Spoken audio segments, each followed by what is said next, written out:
long time ago. His father seemed a long time ago. Everything seemed a long time ago. He was back in harness and glad for it, because all other elements of his life sucked. Stop the bullshit. This is your life. Like the NSA cleanse on the flash drive, he shed these thoughts and closed his eyes. Despite his rest on the plane, he needed sleep. He would not be getting any later tonight. He rose in the early evening and checked the sky. Still cloudy, but no more rain. Since this was London, that could change at any moment.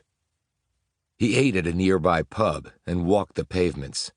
His swift gait carried him past many buildings and hundreds of people walking along in what he knew was a blissful ignorance of another possible attack on London.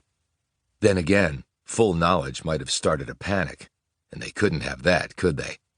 Londoners had endured several recent terrorist attacks. Evil driving in cars had smashed into innocent pedestrians on both Westminster and London bridges. Yet with enviable courage and calm, the town's citizenry were carrying on with their lives. But something else was up now, and it had to be dealt with. So they had sent Will Robie. He returned to his row house, made some calls on a secure line that bounced off one particular bird in the sky, and was told that everything was a go for the moment. As with the weather, he knew that could always change. It was like a false start in the 100-meter dash. Cocked and locked and fired, and then called off. It could be unsettling. It was a wonder he wasn't messed up from it. Well, maybe he was. Robie sat by the window for 2 hours, like a sentry on watch, missing nothing. This place was heavily, though discreetly, fortified and monitored 24/7 by eyes on another continent.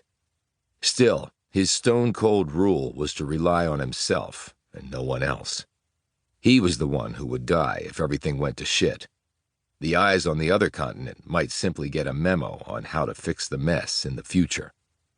A little too late to do him any good. Darkness had come as the globe spun on its axis, and another part of the world got to see the light. He checked his phone. The solitary bird in the sky told him that his mission was still a go. Later, Big Ben chimed midnight.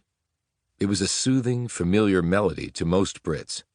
To Robie, it was like the sound of a time card being punched. He donned a customized, lightweight, black one-piece waterproof motorcycle suit and left by the back door. He opened the locked door of a garage in the Mews and climbed astride the black Ducati X Diavel parked there and key-started it. The big engine bled noise and power through its stacked twin-oval exit pipes.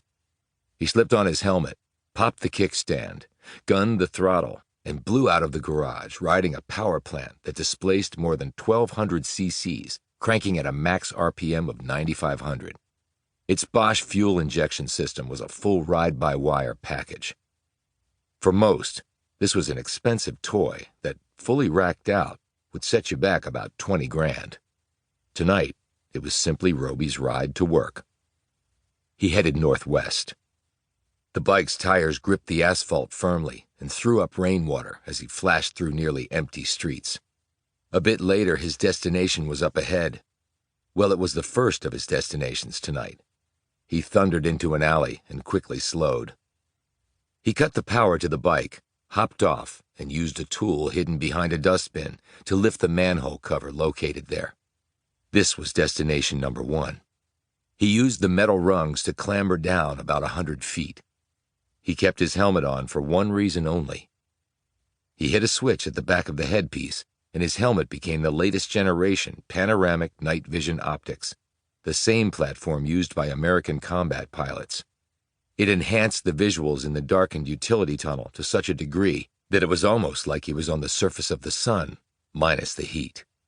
Researchers were now working on contact lenses utilizing a thin layer of graphene between slender layers of glass that could take the place of the current bulky devices. The percentage of light pickup was not yet where it needed to be to make the innovation viable, so for now, Robie wore a bulky helmet to see in the dark. High tech to kill. But it wasn't like the other side came to the battle with 6-shooters and World War